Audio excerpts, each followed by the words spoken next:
नमस्कार दोस्तों, स्वागत है आप सभी का वाइब्रेंट के इस डिजिटल प्लेटफॉर्म पर। मैं विकास भास्कर आप सभी का स्वागत करता हूं आज के इस करंट अफेयर के स्पेशल सेशन में। 2023 का साल जो है वो पूरा होने वाला है, तो आप लोगों के लिए वाइब्रेंट के इस डिजिटल प्लेटफॉर्म पर हम स्टार्ट करने जा रहे हैं 2023 के पूरे करंट अफेयर के एक रिवीजन सेशन की पूरी सीरीज, जिसकी आज पहली क्लास जो है वो होने वाली है। जनवरी से लेकर दिसंबर तक का पूरा करंट अफेयर का जो रिवीजन सेशन है वो इस सेशन में जो है वो चलने वाला है। और आज इस करंट अफेयर के इस सेशन की पहली क्लास यानी जनवरी महीने के करंट अफेयर 2023 पर जो है वो आज के सेशन में हम जो है वो डिस्कस करने वाले हैं। तो इस सेशन को अपने सभी साथियों के साथ शेयर कर दीजिएगा और आने वाली एसएससी जीडी, सीजीएल, सीपीएसआई जो भी एग्ज़ाम होने वाली हैं उन सभी में 2023 के करंट अफेयर के इस जो है वो रिवीजन सेशन को जो है वो आप ज्वाइन करके अपनी तैयारी को और बेहतर जो है वो मुकाम पर पहुंचा सकते हैं। तो चलिए शुरुआत करते हैं आज के इस करंट अफेयर के लाइव सेशन की, रिवीजन सेशन की, जिसका पहला क्वेश्चन आप लोगों के लिए स्क्रीन पर ये रहा। हाल ही में किस देश ने यूरो को अपनी मुद्रा के रूप में अपनाया है? ध्यान रहे कि ये जो सेशन है ये जनवरी 2023 का जो है वो करंट अफेयर का रिवीजन सेशन स्टार्ट हो रहा है। ये जनवरी से दिसंबर तक का जो है वो करंट अफेयर का रिवीजन सेशन होने वाला है। आज इसकी पहली क्लास है, तो पहली क्लास में हम जनवरी 2023 के इसी सेशन पे जो है वो डिस्कस करने वाले हैं। तो इसमें यूरो जोन में शामिल होने यूरो मुद्रा को अपनाने वाला जो है वो जो नया देश बना है वो कौन सा है? क्रोएशिया। क्रोएशिया जो है वो साथियों 20वां देश है यूरो जोन को ज्वाइन करने वाला। यूरो जोन जो है उसकी अगर बात करें, यूरो जोन की अगर बात करें तो यूरो जोन बना था 1999 में। कब बना था? 1999 में जो है वो यूरो जोन की स्थापना जो है वो हुई थी। 1 जनवरी 1999 को जो है वो इसको शुरू किया गया था। और यूरो जोन में जितने भी देश हैं उन सभी की जो करेंसी है वो क्या है? यूरो है। और क्रोएशिया जो है वो इसका 20वां देश जो है वो जनवरी 2023 में जो है वो बन गया है। तो यूरो जोन में टोटल देशों की संख्या जो है वो कितनी हो गई है? 20 हो गई है। तो नया देश जिसने अपनी करेंसी को यूरो जो है वो अपनाया है। यूरो जोन में बने रहने के लिए कई सारी शर्तें जो है वो रखी गई हैं यूरो जोन के सदस्यों के द्वारा, जिसमें पहली शर्त ये है कि यूरो जोन में बने रहने के लिए यूरो जोन के जितने भी देश हैं उन पर राजकोषीय कर्जा जीडीपी का 60% से ज़्यादा नहीं होना चाहिए। इन्फ्लेशन जो है वो नहीं बढ़ना चाहिए। महंगाई जो है वो उस देश में नहीं बढ़नी चाहिए, क्योंकि महंगाई अगर बढ़ेगा, इन्फ्लेशन को अगर कंट्रोल नहीं होगा तो इन्फ्लेशन बढ़ने से मुद्रा की वैल्यू जो है वो घटती है। यानी किसी देश में अगर इन्फ्लेशन बढ़ रहा है तो इसका असर जो है वो यूरो पर पड़ेगा, और यूरो पर असर पड़ने का मतलब यूरो जोन के सभी देशों पर इसका प्रभाव देखने को मिलेगा। तो इसका करेक्ट आंसर है ए, क्रोएशिया इज करेक्ट आंसर। अगले क्वेश्चन को देखिए। रेलवे बोर्ड के नए अध्यक्ष और सीईओ के रूप में किसे नियुक्त किया गया है? रेलवे बोर्ड के जो नए अध्यक्ष बने थे जनवरी 2023 में, जनवरी 2023 में रेलवे बोर्ड के जो नए अध्यक्ष बने थे वो अनिल कुमार लाहोटी। अनिल कुमार लाहोटी जो है वो रेलवे बोर्ड के अध्यक्ष बने थे। ये पूर्व अध्यक्ष हो चुके हैं। अब पूर्व अध्यक्ष जो है वो हो चुके हैं। अब सितंबर 2023 में, सितंबर 2023 में जो है वो रेलवे बोर्ड की नए अध्यक्ष जया, रेलवे बोर्ड के नए अध्यक्ष जो वर्मा सिन्हा है, जया वर्मा सिन्हा, जया वर्मा सिन्हा जो हैं वो रेलवे बोर्ड के नए अध्यक्ष हैं। तो वर्तमान में जो अध्यक्ष हैं वो कौन है? वर्तमान में अध्यक्ष हैं जया वर्मा सिन्हा। पूर्व अध्यक्ष अनिल कुमार लाहोटी। अनिल कुमार लाहोटी जनवरी 2023 में जो है वो रेलवे बोर्ड के अध्यक्ष बने थे, और वर्तमान में जया वर्मा सिन्हा जो है वो इसके अध्यक्ष हैं। तो करेक्ट आंसर इसका हो जाएगा डी। ध्यान रहे कि अभी ये पूर्व अध्यक्ष हो चुके हैं, जनवरी में ये उस समय नए अध्यक्ष रेलवे बोर्ड के बने थे। अगला क्वेश्चन। क्रिस्टियानो रोनाल्डो ने 2023 में यानी जनवरी 2023 में किस क्लब को जो है वो ज्वाइन किया था? क्रिस्टियानो रोनाल्डो की अगर बात करें साथियों तो क्रिस्टियानो रोनाल्डो कौन से देश के खिलाड़ी हैं? पुर्तगाल के। कौन से देश के खिलाड़ी हैं? पुर्तगाल के जो है वो खिलाड़ी हैं। और इन्होंने हाल ही में अपना पुराना क्लब जो था मैनचेस्टर यूनाइटेड, जो मैनचेस्टर यूनाइटेड था उस मैनचेस्टर यूनाइटेड को छोड़ दिया और सऊदी अरब के क्लब, सऊदी अरब के जो क्लब है अल नस्र, इस अल नस्र को जो है वो ज्वाइन कर लिया। तो सऊदी अरब के क्लब अल नस्र को जो है वो क्रिस्टियानो रोनाल्डो ने जो है वो ज्वाइन किया है। क्रिस्टियानो रोनाल्डो का पूर्व क्लब जो था वो मैनचेस्टर यूनाइटेड था। क्रिस्टियानो रोनाल्डो का संबंध जिस देश से है वो पुर्तगाल से है। वर्तमान में क्रिस्टियानो रोनाल्डो दुनिया में सर्वाधिक गोल करने वाले एक्टिव खिलाड़ियों में जो है वो साथियों पहले नंबर पर आते हैं। दुनिया में सबसे ज़्यादा अंतर्राष्ट्रीय फुटबॉल मैच खेलने वाले, दुनिया के सबसे ज़्यादा अंतर्राष्ट्रीय फुटबॉल गोल करने वाले वो पहले खिलाड़ी हैं। दूसरे नंबर पर जो खिलाड़ी हैं जिन्होंने सबसे ज़्यादा गोल किए हैं वो अली दई हैं, ईरान के अली दई हैं। और एक्टिव खिलाड़ियों की अगर बात करें तो एक्टिव खिलाड़ियों में दूसरे नंबर पर लियोनेल मैसी जो है वो आते हैं। लियो और सुनील छेत्री जो भारत के हैं वो तीसरे नंबर पर आते हैं एक्टिव खिलाड़ी। एक्टिव खिलाड़ी का मतलब जो अभी खेल रहे हैं, तो अभी जो खेल रहे हैं उनमें सबसे ज़्यादा गोल करने वाले या ओवरऑल सबसे ज़्यादा अंतर्राष्ट्रीय फुटबॉल में गोल करने वाले खिलाड़ी क्रिस्टियानो रोनाल्डो। दूसरे नंबर पर एक्टिव खिलाड़ियों में जो है वो आपके लियोनेल मैसी हैं और तीसरे नंबर पर सुनील छेत्री हैं। तो इसका करेक्ट आंसर जो है वो अल नस्र, ये कौन से देश का क्लब है? सऊदी अरब का क्लब है। तो करेक्ट आंसर होगा ए। चलिए अगला क्वेश्चन है, कौन सा राज्य दुनिया के सबसे बड़े ओपन एयर थिएटर धनु यात्रा उत्सव का आयोजन करता है? धनु यात्रा की अगर बात करें तो 2014 में धनु यात्रा महोत्सव को राष्ट्रीय महोत्सव घोषित किया था। कब घोषित किया था? राष्ट्रीय महोत्सव जो है वो बनाया गया था। और ये धनु यात्रा महोत्सव किस राज्य से संबंधित है? उड़ीसा से। कौन से राज्य से संबंधित है? उड़ीसा से। ओपन एयर थिएटर महोत्सव है, ये लगभग 8 किलोमीटर के क्षेत्र में फैला हुआ एक ओपन एयर थिएटर धनु यात्रा महोत्सव है। और इस महोत्सव को 2014 में सरकार ने राष्ट्रीय महोत्सव जो है वो घोषित किया था। यानी धनु यात्रा महोत्सव का संबंध किस राज्य से है? तो उड़ीसा से इसका संबंध है। तो करेक्ट आंसर हो जाएगा B, Orissa is correct answer. चलिए अगले क्वेश्चन को पे आते हैं। अगला क्वेश्चन है, राष्ट्रपति द्रौपदी मुर्मू ने किस राज्य में जनवरी 2023 में 18वें राष्ट्रीय स्काउट और गाइड जम्बोर का उद्घाटन किया? राष्ट्रपति द्रौपदी मुर्मू ने जो है वो 18वें राष्ट्रीय स्काउट गाइड जम्बोर का उद्घाटन राजस्थान में किया। राजस्थान के पाली जिले के रोहट क्षेत्र में। कहां पे? रोहट क्षेत्र में। तो राजस्थान के पाली जिले के रोहट क्षेत्र में राष्ट्रपति द्रौपदी मुर्मू ने 18वें राष्ट्रीय स्काउट गाइड जम्बोर कार्यक्रम का जो है वो उद्घाटन किया। राष्ट्रीय जो स्काउट बोर्ड है इसके जो वर्तमान अध्यक्ष हैं साथियों, उनका नाम है अनिल जैन। कौन है? अनिल जैन जो हैं वो वर्तमान में इसके अध्यक्ष हैं। तो करेक्ट आंसर जो हो जाएगा वो हो जाएगा राजस्थान। और राजस्थान के पाली जिले के रोहट क्षेत्र में इस राष्ट्रीय स्काउट गाइड जम्बोर का उद्घाटन द्रौपदी मुर्मू के द्वारा किया गया। एनटीपीसी ने किस राज्य में भारत का पहला हरित हाइड्रोजन सम्मिश्रण अभियान की शुरुआत की? नेशनल थर्मल पावर कॉरपोरेशन जो एनटीपीसी है, इस एनटीपीसी की शुरुआत जो हुई थी वो 1975 में हुई थी। कब हुई थी? 1975 में एनटीपीसी की जो है वो शुरुआत की गई थी। इसके वर्तमान प्रमुख की अगर बात करें साथियों, NTPC national thermal power corporation 1975 में शुरू हुआ था। इसके वर्तमान प्रमुख का नाम है गुरदीप सिंह। कौन है? गुरदीप सिंह जो है वो वर्तमान में एनटीपीसी के जो हैं वो प्रमुख हैं। और जिस राज्य में एनटीपीसी के द्वारा पहला हाइड्रोजन सम्मिश्रण प्लांट जो शुरू किया गया है वो गुजरात में शुरू किया गया है। कहाँ पे? गुजरात के सूरत में। आपको ध्यान हो, भारत में राष्ट्रीय हरित हाइड्रोजन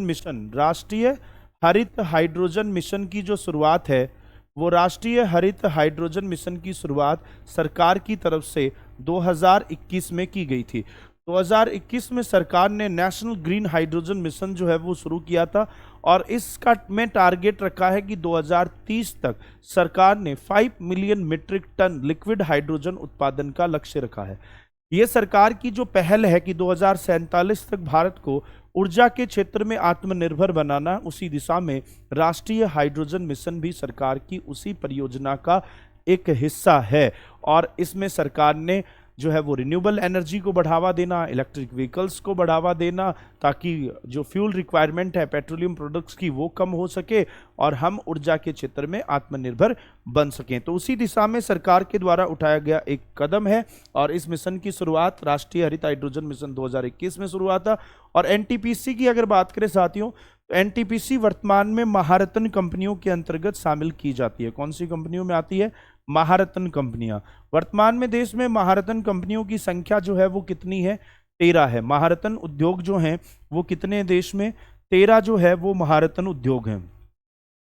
13वां जो महारत्न उद्योग बना था वो oil India limited. Oil India limited देश का 13वां महारत्न था। और नवरत्न उद्योगों की अगर बात करें साथियों, तो नवरत्न उद्योगों की जो संख्या है देश में वो है 16। नवरत्न उद्योग कितने हो गए हैं? 16। तो नवरत्न उद्योगों की संख्या 16 है और महारत्न कंपनियों की संख्या जो देश में है उनकी संख्या देश में 13 महारत्न कंपनियां हैं वर्तमान में। तो NTPC national thermal power corporation of India एक महारत्न कंपनी है। तो करेक्ट आंसर हो जाएगा A, Gujarat is correct answer. CMIEE की नवीनतम रिपोर्ट के अनुसार किस राज्य ने दिसंबर 2022 में सबसे अधिक बेरोजगारी दर जो है वो दर्ज की गई? कौन से राज्य में? हरियाणा में। हरियाणा में 37.4% की बेरोजगारी दर के साथ हरियाणा देश में बेरोजगारी में शीर्ष स्थान पर है। दूसरे नंबर पे आता है राजस्थान। राजस्थान की सेकंड रैंक है इसमें और राजस्थान में 28.4% की बेरोजगारी दर के साथ राजस्थान बेरोजगारी दर के मामले में साथियों 28.5% की बेरोजगारी दर के साथ राजस्थान जो है वो इस रैंक में कौन से स्थान पर आता है? दूसरे स्थान पर आता है।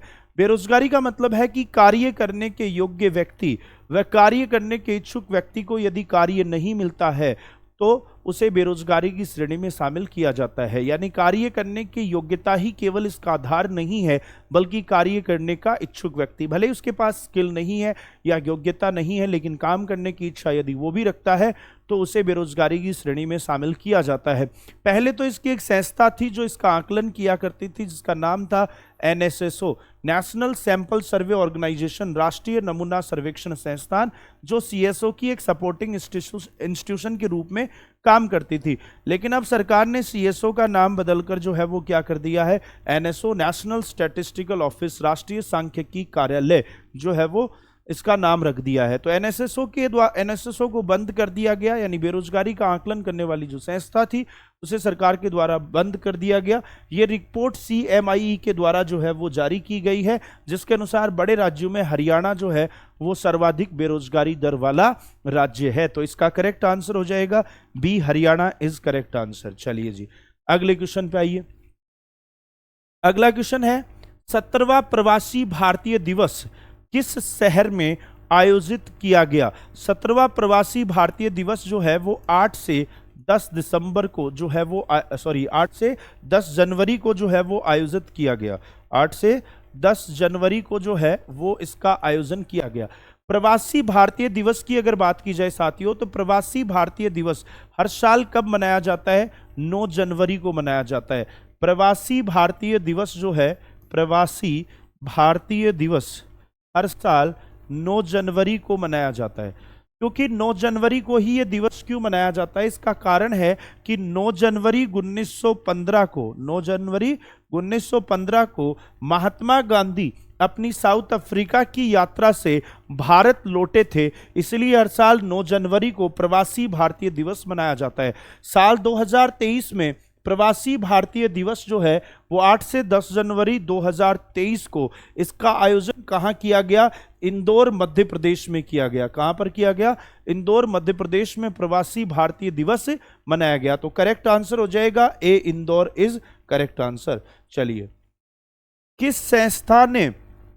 किस संस्था ने उत्कृष्ट 2.0 नाम से अपनी मध्यम अवधि की रणनीति कार्यक्रम की जो है वो शुरुआत की?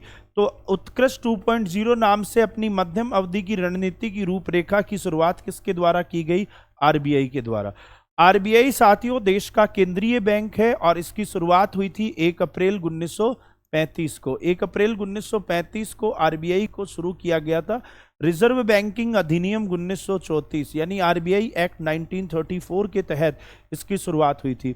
जब ये शुरू हुआ था उस समय ये एक प्राइवेट बैंक के रूप में शुरू किया गया था, लेकिन वर्तमान में ये देश का सेंट्रल बैंक है, केंद्रीय बैंक है। और केंद्रीय बैंक के रूप में इसे कब स्वीकार किया गया? जब इसका राष्ट्रीयकरण हुआ, और इसका राष्ट्रीयकरण 1 जनवरी 1949 को बैंकिंग रेगुलेशन एक्ट 1949 के तहत किया गया था। राष्ट्रीयकरण के साथ ही इसे भारत के सेंट्रल बैंक यानी भारत के केंद्रीय बैंक के रूप में और एक स्वायत्त संस्था, एक ऑटोनोमस बॉडी के रूप में इसे एक्सेप्ट किया गया, यानी एक स्वतंत्र संस्था है जिसके रूप में इसे स्वीकार किया गया। इसके वर्तमान प्रमुख जो हैं वो शक्तिकांत दास हैं। शक्तिकांत दास आरबीआई के 25वें गवर्नर हैं साथियों, और हाल ही में 2023 में शक्तिकांत दास को 2022 के लिए दुनिया के सभी देशों के केंद्रीय बैंकों में सर्वश्रेष्ठ गवर्नर का खिताब भी मिला है। शक्तिकांत दास दुनिया के सर्वश्रेष्ठ गवर्नर का खिताब पाने वाले आरबीआई के दूसरे गवर्नर हैं। इससे पहले ये खिताब आरबीआई के 23वें गवर्नर रह चुके रघुराम राजन को भी जो है वो दिया जा चुका है। तो इसका करेक्ट आंसर जो होगा वो B, RBI is correct answer. चलिए अगले क्वेश्चन का आंसर दीजिए। किस संस्था ने भारत इंटरफेस फॉर मनी यानी यूपीआई की जो है वो यूपीआई एक्ट विकसित किया था? यूपीआई की अगर बात करें साथियों तो इसकी शुरुआत की थी NPCI, national payment corporation of India. NPCI का पूरा नाम है national payment corporation of India, और इस एनपीसीआई की जो शुरुआत है वो कब हुई थी? 2008 में। 2008 में national payment corporation of India को जो है वो शुरू किया गया था। इसके वर्तमान जो प्रमुख हैं उनका नाम है विश्व मोहन महापात्रा। कौन है? विश्व मोहन महापात्रा। विश्व मोहन महापात्रा। विश्व मोहन महापात्रा वर्तमान में एनपीसीआई के प्रमुख हैं। जो भीम ऐप है इसकी अगर बात करें तो भीम का पूरा नाम तो साथियों है Bharat interface for money. Bhim का पूरा नाम है भारत इंटरफेस फॉर मनी, और ये तो एक एप्लीकेशन है। भीम तो क्या है? एक एप्लीकेशन है, और इसके जैसे आप फोन पे यूज करते हो, आप गूगल पे यूज करते हो, आप पेटीएम एप्लीकेशन यूज करते हो, भीम उसी तरीके से एक मोबाइल एप्लीकेशन है जो आपको अलग अलग 20 भाषाओं में उपलब्ध है। अलग अलग 20 भाषाओं में एप्लीकेशन विकसित है, और इसमें जो पेमेंट ट्रांसफर होता है वो किसके माध्यम से होता है? यूपीआई के माध्यम से होता है। यूनिफाइड पेमेंट इंटरफेस, क्या नाम है इसका पूरा नाम? Unified payment interface, UPI. UPI को लॉन्च किया गया था 30 दिसंबर, भीम यूपीआई को 30 दिसंबर 2016 को। डीमोनेटाइजेशन के बाद में, डीमोनेटाइजेशन जो विमुद्रीकरण हुआ था 8 नवंबर 2016 को, उस 8 नवंबर 2016 के डीमोनेटाइजेशन के बाद में भीम एप्लीकेशन, भीम यूपीआई को लॉन्च किया गया था। यूनिफाइड पेमेंट इंटरफेस दुनिया का सबसे बेहतरीन मनी ट्रांसफर का एक प्रोसेस है साथियों, जो बिना इंटरनेट, बिना स्मार्टफोन के भी काम करता है। एक बेसिक कीपैड वाला जो फोन है, फीचर फोन है, उससे भी आप पैसे ट्रांसफर कर सकते हो। तो मैं कह सकता हूं कि ये दुनिया का सर्वश्रेष्ठ जो है और सबसे बेहतर और सबसे सिक्योर मनी ट्रांसफर प्रोसेस है यूनिफाइड पेमेंट इंटरफेस, यूपीआई, जो एक बेसिक कीपैड फीचर फोन्स पर भी ऑपरेट किया जा सकता है। तभी टीवी पर आप विज्ञापन देखते हो कि छोटे तू मुंह चला, यूपीआई हर जगह चलता है। यानी दूरस्थ ग्रामीण क्षेत्रों में सरकार का टारगेट है 2025 तक हर महीने 30 बिलियन ट्रांजैक्शन का, यानी एक दिन में 1 बिलियन ट्रांजैक्शन का। वर्तमान में भारत पूरी दुनिया में सबसे ज्यादा digital transaction, real time digital transaction कर रहा है। आने वाले समय में उम्मीद है कि पूरी दुनिया जितने डिजिटल ट्रांजैक्शन करेगी उतना एक साल में भारत जो है वो करेगा। अभी हम लगभग 50% के नजदीक पहुंचने वाले हैं। लास्ट ईयर लगभग 45 to 46% ट्रांजैक्शन जो है वो भारत में हुए थे, और सरकार का टारगेट है 2025 तक 1 बिलियन ट्रांजैक्शन पर डे। तो उम्मीद है 2025 तक भारत जो है वो दुनिया के लगभग 75 to 80% डिजिटल ट्रांजैक्शन अकेला करने लग जाएगा। तो करेक्ट आंसर है एनपीसीआई। यही भारत में एटीएम का भी संचालन करता है, जो एटीएम है उसका संचालन भी एनपीसीआई के द्वारा ही किया जाता है। तो इसका करेक्ट आंसर हो जाएगा बी। अगला क्वेश्चन देखिए, कुमार पोस्ट सियाचिन में सक्रिय रूप से तैनात होने वाली भारत की पहली महिला अधिकारी जो है वो कौन है साथियों? तो भारत की पहली महिला अधिकारी captain Shiva Chauhan. Captain Shiva Chauhan Siachen glacier में सक्रिय रूप से तैनात होने वाली भारत की पहली महिला अधिकारी जो है वो बन गई है साथियों। और शिवा चौहान जो है, उनकी अगर बात करें तो शिवा चौहान वीरभूमि राजस्थान से ही आती हैं। कौन से राज्य की हैं? राजस्थान की हैं शिवा चौहान। और ये सियाचिन ग्लेशियर पर तैनात होने वाली, सक्रिय रूप से तैनात होने वाली भारत की पहली महिला अधिकारी बन गई हैं। तो इनके जज्बे को, इनके हौसले को देश का प्रत्येक नागरिक जो है वो सम्मान करता है साथियों। तो करेक्ट आंसर होगा ए, शिवा चौहान। चलिए अगला क्वेश्चन देखिए। चुनाव आयोग ने निम्नलिखित में से किसके लिए रिमोट वोटिंग की शुरुआत की थी? डोमेस्टिक माइग्रेंट्स के लिए, जो प्रवासी श्रमिक हैं साथियों। इलेक्शन कमीशन लगातार जो है वो इनोवेशन कर रहा है, लगातार इस चीज का प्रयास कर रहा है कि भारत में कैसे वोटिंग परसेंटेज को बढ़ाया जा सके। गिरता वोटिंग परसेंटेज भारत जैसे एक डेमोक्रेटिक देश के लिए अच्छा संकेत नहीं है। तो सरकार की भी कोशिश है, इलेक्शन कमीशन की भी कोशिश है कि लगातार वोटिंग परसेंटेज को बढ़ाया जा सके और भारत के इस लोकतांत्रिक महापर्व को देश का प्रत्येक नागरिक जो है वो एक हर्षोल्लास के साथ मनाए और अपनी भागीदारी के साथ मनाए। तो प्रवासी श्रमिक बहुत से ऐसे हैं जो अलग अलग राज्यों में जाकर मजदूरी करते हैं। जब चुनाव आता है तो उस समय वो अपने राज्य में पहुंच नहीं पाते हैं, और अगर पहुंचते हैं तो उसमें खर्चा बहुत ज्यादा हो जाता है उनका। तो इलेक्शन कमीशन ने एक जो है वो प्रेजेंटेशन दिया सभी पॉलिटिकल पार्टी को इस साल जनवरी 2023 में, जिसमें कहा गया कि प्रवासी श्रमिकों के लिए एक रिमोट सेंसिंग वोटिंग प्रक्रिया को शुरू किया जाएगा, जिसके से आने वाले समय में प्रवासी श्रमिकों के वोटिंग के लिए उन्हें अपने राज्य में जाने की जरूरत नहीं होगी, बल्कि वो जिस राज्य में मजदूरी कर रहे हैं वहीं पर उन्हें वोटिंग का ऑप्शन मिलेगा। तो इलेक्शन कमीशन लगातार सुधार कर रहा है, वोटिंग प्रक्रिया को और बेहतर और आसान बना रहा है।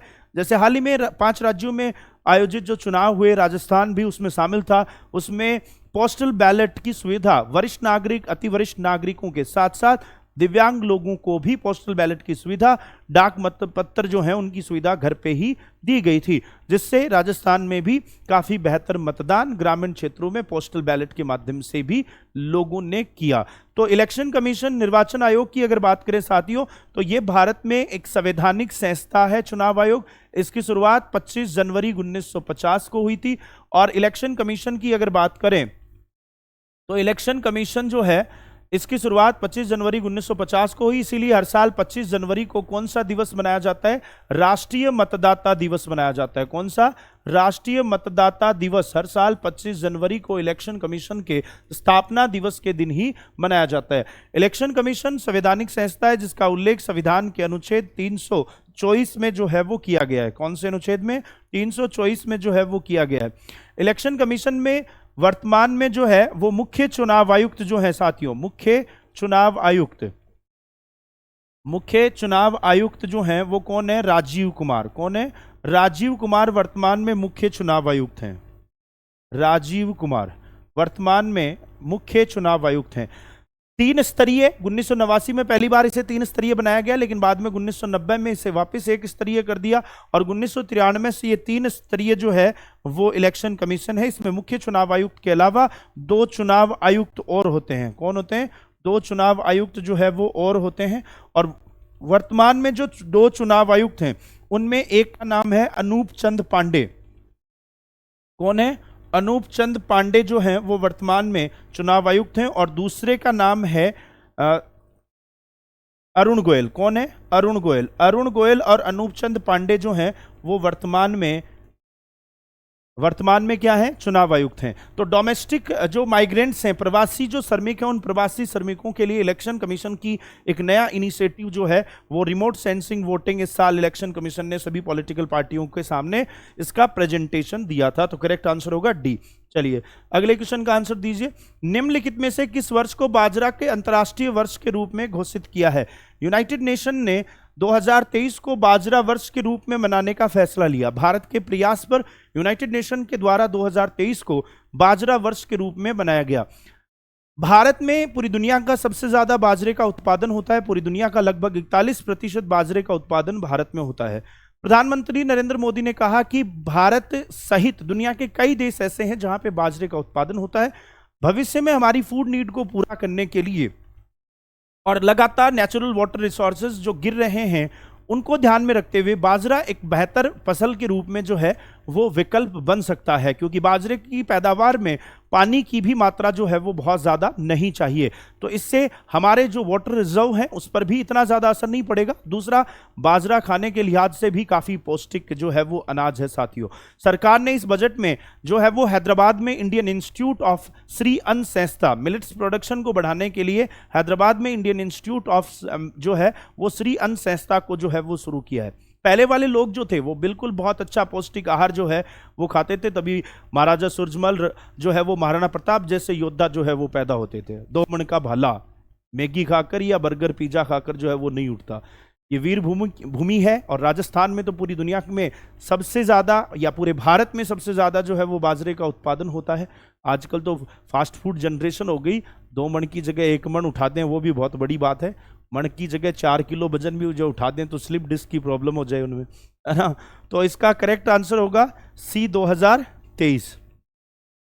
अगला क्वेश्चन है, वैश्विक परिवार दिवस हर साल कब मनाया जाता है? साथियों, प्रतिवर्ष 1 जनवरी को वैश्विक परिवार दिवस ग्लोबल फैमिली डे जो है वो मनाया जाता है, और पहली बार 2001 में ग्लोबल फैमिली डे जो है वैश्विक परिवार दिवस जो है वो मनाया गया था। तो 2001 से हर साल 1 जनवरी को वैश्विक परिवार दिवस के रूप में यूनाइटेड नेशन के द्वारा मनाया जाता है। तो करेक्ट आंसर होगा ए।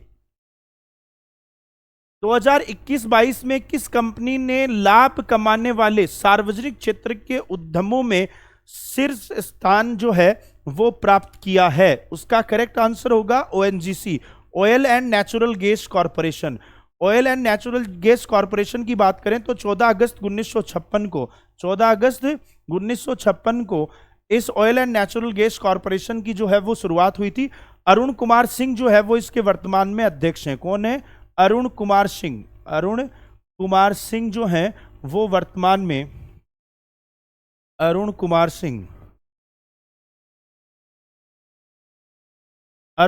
सिंह वर्तमान में ओएनजीसी के प्रमुख हैं, और oil and natural gas corporation 2021-22 में सर्वाधिक लाभ प्राप्त करने वाली सार्वजनिक कंपनी है। पीएसयू, सभी प्राइवेट सेक्टर की बात नहीं हो रही है, यहाँ केवल पीएसयू कंपनियों की बात हो रही है। तो पब्लिक सेक्टर यूनिट्स में सर्वाधिक लाभ कमाने वाली जो कंपनी है वो कौन सी है? Oil and natural gas corporation. 14 अगस्त 1956 को शुरुआत हुई। अरुण कुमार सिंह जो है वो वर्तमान में इसके प्रमुख हैं। राष्ट्रपति द्रौपदी मुर्मू ने किस राज्य के राजभवन में संविधान उद्यान का उद्घाटन किया साथियों? तो इसका करेक्ट आंसर होगा राजस्थान। राजस्थान में जो है कि राजभवन में संविधान उद्यान का उद्घाटन राष्ट्रपति द्रौपदी मुर्मू के द्वारा किया गया। इससे पहले जब क्वेश्चन आया था कि राष्ट्रपति द्रौपदी मुर्मू ने राजस्थान के पाली जिले के रोहट में स्काउट गाइड जंबोर कार्यक्रम का उद्घाटन किया था, उसी समय राष्ट्रपति द्रौपदी मुर्मू ने राजस्थान राजभवन में संविधान उद्यान का जो है वो उद्घाटन किया। वर्तमान में राजस्थान के राजभवन के जो प्रमुख हैं, राजभवन का प्रमुख जो है वो कौन होता है? राज्यपाल होता है। और वर्तमान में राजस्थान के राज्यपाल कौन है साथियों? कलराज मिश्र। कौन है? कलराज मिश्र। और मुख्यमंत्री अभी तक जो है वो घोषित नहीं हुए हैं। तो नए मुख्यमंत्री के रूप में कौन बनता है आने वाले समय में? वसुंधरा राजे एक बार फिर राजस्थान की मुख्यमंत्री बनती हैं, या कोई नया चेहरा इस बार राजस्थान को मिलता है? ये आने वाले 1-2 दिन में इस चीज का फैसला जो है वो हो जाएगा। अगला क्वेश्चन देखिएगा, निम्नलिखित में से किस राज्य ने 2023 के पंचायत चुनाव से पहले दीदीर सुरक्षा कवच, दीदीर दूत नाम के 2 कार्यक्रम शुरू किए? दीदीर दूत और दीदीर सुरक्षा कवच, ये तो पता ही चल जाएगा। मोदी जी जो है वो कहते हैं दीदी ओ दीदी। किसे कहते हैं? पश्चिम बंगाल की मुख्यमंत्री ममता बनर्जी। तो पश्चिम बंगाल की मुख्यमंत्री ममता बनर्जी ने अपनी टीएमसी पार्टी के कार्यकर्ताओं को राज्य की जनता तक पहुंचाने के लिए सरकार की योजनाओं के प्रति जो है वो अवेयर करने के उद्देश्य से दीदीर सुरक्षा कवच और दीदीर दूत नाम से 2 कार्यक्रम की जो है वो शुरुआत की। इसका करेक्ट आंसर होगा पश्चिम बंगाल, और मुख्यमंत्री है ममता बनर्जी। केंद्र सरकार ने कितने रुपए के प्रारंभिक परिव्यय के साथ राष्ट्रीय हरित हाइड्रोजन मिशन को मंजूरी दे दी साथियों। 19,744 करोड़ रुपए 2023-24 के जो बजट है उसमें भी सरकार ने 19,700 करोड़ रुपए की राशि आवंटित करने की घोषणा की। मैंने कहा राष्ट्रीय हरित हाइड्रोजन मिशन की जो शुरुआत है वो कब हुई थी? 2021 में। 2021 में राष्ट्रीय हरित हाइड्रोजन मिशन की शुरुआत की गई, जिसका में टारगेट है कि 2030 तक 5 million metric ton liquid hydrogen उत्पादन का लक्ष्य रखा गया है। 2023-24 के बजट में भी सरकार ने 19,700 करोड़ रुपए की राशि राष्ट्रीय हरित हाइड्रोजन मिशन के तहत जो है वो आवंटित की है। चलिए अगला क्वेश्चन होगा, अंबेडकर ए लाइफ नामक पुस्तक के लेखक कौन है? अंबेडकर ए लाइफ पुस्तक के जो लेखक हैं साथियों वो हैं कांग्रेस के सांसद शशि थरूर। कौन है? शशि थरूर जो हैं वो केरल से जो है वो लोकसभा के सदस्य हैं और ये कांग्रेस के सांसद भी हैं, वर्तमान में कांग्रेस पार्टी से लोकसभा के सदस्य हैं शशि थरूर, जिन्होंने बाबा साहब भीमराव अंबेडकर की जीवनी पर जो है वो अंबेडकर ए लाइफ नामक पुस्तक जो है वो लिखी है। बाबा साहब भीमराव अंबेडकर, जिन्हें संविधान का जन्मदाता जो है वो कहा जाता है, 6 दिसंबर को हाल ही में उनकी पुण्यतिथि जो है वो गई। 14 अप्रैल को उनका जो है वो जयंती मनाई जाती है और 6 दिसंबर को उनकी डेथ एनिवर्सरी पुण्यतिथि जो है वो मनाई जाती है। 68वीं पुण्यतिथि बाबा साहब भीमराव अंबेडकर की जो है वो हाल ही में मनाई गई थी। और एक महान इंसान बाबा साहब भीमराव अंबेडकर, जिन्हें संविधान का जन्मदाता भी जो है वो कहा जाता है। तो करेक्ट आंसर होगा सी, शशि थरूर। जल शक्ति मंत्रालय ने किस शहर में वाटर विजन @2047 विषय के साथ जल पर पहला अखिल भारतीय वार्षिक राज्य मंत्रियों का सम्मेलन जो है वो कहां पर करवाया? तो इसका करेक्ट आंसर होगा डी, भोपाल जो है वो इसका करेक्ट आंसर होगा।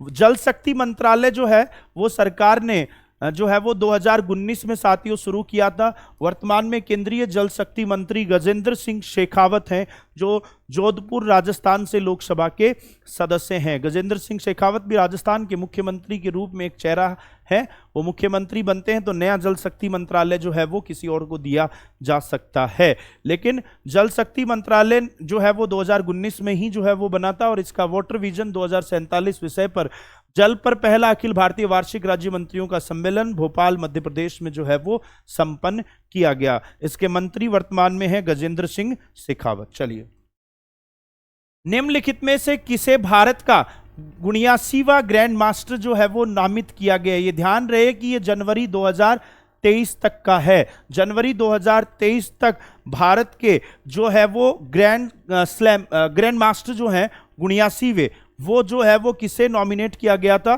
तो वो थे प्रनेश एम। कौन है? प्रनेश एम जो है वो भारत के 79वें चेस ग्रैंड मास्टर थे। वैशाली रमेश बाबू, वैशाली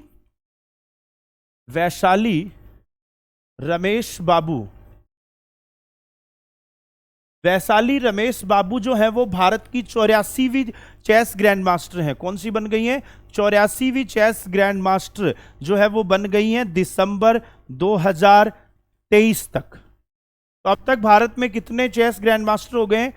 84। ये 79वें जनवरी 2023 तक थे, जनवरी 2023 तक थे। अब हम बात कर रहे हैं दिसंबर 2023 में 84वीं चेस ग्रैंड मास्टर हाल ही में बनी है वैशाली रमेश बाबू। अभी दिसंबर के 20 दिन और बचे हुए हैं, अगर इनमें भी हो सकता है कोई बन जाए तो 85 या 86 हो जाएगा, लेकिन आज तारीख तक जो है वो दिसंबर 2023 तक वैशाली रमेश बाबू ये भारत की 84वीं चेस ग्रैंड मास्टर हैं। भारत के पहले चेस ग्रैंड मास्टर जो थे वो थे विश्वनाथन आनंद। कौन थे? विश्वनाथन आनंद भारत के पहले चेस ग्रैंड मास्टर थे। अगला क्वेश्चन है साथियों, अंतर्राष्ट्रीय हॉकी महासंघ जो ने आगामी FIH फेडरेशन ऑफ इंटरनेशनल जो हॉकी है उसने उड़ीसा हॉकी पुरुष विश्व कप 2023 के भुवनेश्वर राउरकेला के साथ एक साझेदारी पर हस्ताक्षर किया है, जो इस महीने के अंत में शुरू होगा। किसके साथ? JSW ग्रुप के साथ। किसके साथ? JSW group. हॉकी का विश्व कप इस साल उड़ीसा में जो है वो संपन्न हुआ, जिसमें किसके साथ समझौता किया गया था? JSW ग्रुप के साथ समझौता किया गया था। भारतीय हॉकी टीम को स्पॉन्सर करने वाली जो राज्य सरकार है साथियों वो भी कौन सी है? उड़ीसा है। उड़ीसा सरकार जो है वो भारतीय हॉकी टीम को स्पॉन्सर करती है। भारतीय रेसलिंग टीम जो है, कुश्ती टीम जो है, उसको स्पॉन्सर करने वाली राज्य सरकार उत्तर प्रदेश सरकार है। तो यूपी सरकार हॉकी टीम रेसलिंग टीम को स्पॉन्सर करती है, और हॉकी टीम को स्पॉन्सर करने वाली जो सरकार है, राज्य सरकार, वो कौन सी है? उत्तर प्रदेश सरकार है। अगला क्वेश्चन है, बिरसा मुंडा हॉकी स्टेडियम का उद्घाटन किया गया। बिरसा मुंडा स्टेडियम कहां पर स्थित है? उड़ीसा में। भगवान बिरसा मुंडा की याद में जो है वो बिरसा मुंडा स्टेडियम का निर्माण उड़ीसा में जो है वो किया गया। बिरसा मुंडा जयंती भी मनाई जाती है। बिरसा मुंडा जयंती, जनजातीय आदिवासी गौरव दिवस, जनजातीय आदिवासी गौरव दिवस जो है वो मनाया जाता है कब? 15 नवंबर को। कब मनाया जाता है? हर साल 15 नवंबर को जनजातीय आदिवासी गौरव दिवस भगवान बिरसा मुंडा की जयंती के रूप में जो है वो मनाया जाता है 15 नवंबर को। वर्तमान में जनजातीय आदिवासी मंत्री जो है वो कौन है साथियों? अर्जुन मुंडा। कौन है? अर्जुन मुंडा जो है वो वर्तमान में जनजातीय आदिवासी मंत्री हैं, जो कुंठी लोकसभा सीट से वर्तमान में झारखंड से सांसद हैं। कहां से? झारखंड की कुंठी लोकसभा सीट से वर्तमान में सांसद हैं अर्जुन मुंडा। भारतीय विज्ञान कांग्रेस 2022 का आयोजन कहां पर किया गया? नागपुर महाराष्ट्र में। कहां पर किया गया? नागपुर महाराष्ट्र में भारतीय राष्ट्रीय कांग्रेस 2022 का आयोजन जो है वो जनवरी 2023 में नागपुर महाराष्ट्र में किया गया। तो करेक्ट आंसर होगा बी, नागपुर महाराष्ट्र। भारत के सर्वोच्च न्यायालय ने नरेंद्र मोदी सरकार के विमुद्रीकरण के फैसले को बरकरार रखा। यह कब किया गया था? 2016 में। 2016 में जो डिमोनेटाइजेशन किया गया था उसे कॉन्स्टिट्यूशनल चैलेंज किया गया सुप्रीम कोर्ट में, और उसे सुप्रीम कोर्ट ने उस फैसले को जो है वो जारी रखा, उसे सही माना। भारत में डिमोनेटाइजेशन की बात करें साथियों, तो भारत में पहली बार डिमोनेटाइजेशन 1946 में हुआ था। सेकंड टाइम डिमोनेटाइजेशन जो हुआ था वो 1978 में किया गया था। थर्ड टाइम डिमोनेटाइजेशन जो है वो 2016 में जो है वो किया गया था। इसमें 8 नवंबर 2016 को 500 रुपए के नोट को बदला गया और 1000 रुपए के नोट को जो है वो प्रचलन को बंद कर दिया गया था। और चौथा जो डिमोनेटाइजेशन है उसकी अगर बात करें तो ये 2023 में जो है वो कर दिया गया है। 2023 में 7 अक्टूबर 2023 को 2000 रुपए का जो नोट है उसे भी जो है वो सरकार ने बंद कर दिया है। यानी 7 अक्टूबर 2023 को 2000 रुपए का नोट बंद कर दिया गया। 2000 रुपए का नोट 10 नवंबर 2016 को जो है वो जारी किया गया था। 10 नवंबर 2016 को 2000 रुपए का नोट, और 25 अगस्त 2017 को जो है वो 200 रुपए का नोट जो है वो जारी किया गया था। तो वर्तमान में जो रुपए मुद्रा का प्रचलन है भारत में, आरबीआई के द्वारा जो किया जाता है 2 रुपए से लेकर 500 रुपए, 2, 5, 10, 20, 50, 100 और 200 और 500 रुपए के नोट जारी किए जाते हैं, और एक मूल्य वर्ग का नोट सरकार के द्वारा, वित्त मंत्रालय के द्वारा जारी किया जाता है। 1 रुपए के नोट पर जो है वो फाइनेंशियल सेक्रेटरी के साइन होते हैं, और बाकी सभी नोटों पर आरबीआई के गवर्नर के साइन होते हैं। तो इसका करेक्ट आंसर होगा 2016 में डिमोनेटाइजेशन हुआ था 8 नवंबर 2016, जिसमें 500 रुपए और 1000 रुपए के नोट को 1000 को बंद किया और इसको 500 रुपए के नोट को बदला गया था। 1978 में जब डिमोनेटाइजेशन हुआ था मोरारजी देसाई की सरकार के समय, उस समय 1000 रुपए का नोट है, 1000 रुपए का नोट, 5000 रुपए का नोट और 10,000 रुपए के नोट को बंद किया गया था। 10,000 रुपए तक का नोट भारतीय अर्थव्यवस्था में प्रचलन में हुआ करता था साथियों। तो इसका करेक्ट आंसर हो जाएगा बी, 2016 इज करेक्ट आंसर। तो आज के सेशन में आप सभी साथी जुड़े, इसके लिए आपका बहुत बहुत धन्यवाद। इस सेशन के साथ जुड़े रहिएगा, और इस करंट अफेयर के इस रिवीजन सेशन में 2023 का पूरा करंट अफेयर जो है वो आप लोगों का रिवीजन जो है वो होने जा रहा है। तो सभी साथी इस सेशन को ज़्यादा से ज़्यादा अपने साथियों के साथ जो है वो शेयर कीजिएगा, और 2023 का करंट अफेयर जो है वो कंप्लीट करंट अफेयर का रिवीजन करने के लिए इस सेशन को जो है वो साथियों के साथ से जो है वो शेयर करें, और जिन्होंने चैनल को सब्सक्राइब नहीं किया वो सब्सक्राइब जो है वो जरूर कर लें, ताकि इस सेशन से संबंधित नोटिफिकेशन आपको जो है वो मिल जाए। इस सेशन के नोटिफिकेशन आपको वाइब्रेंट के टेलीग्राम चैनल पर भी जो है वो मिल जाएंगे, तो आप टेलीग्राम चैनल को भी ज्वाइन कर सकते हैं। तो आज के सेशन से जुड़ने के लिए आप सभी साथियों का बहुत बहुत धन्यवाद। मिलते हैं एक और नए करंट अफेयर के रिविजन सेशन के साथ, तब तक सभी साथियों का बहुत बहुत धन्यवाद। गुड नाइट, शुभ रात्रि, धन्यवाद।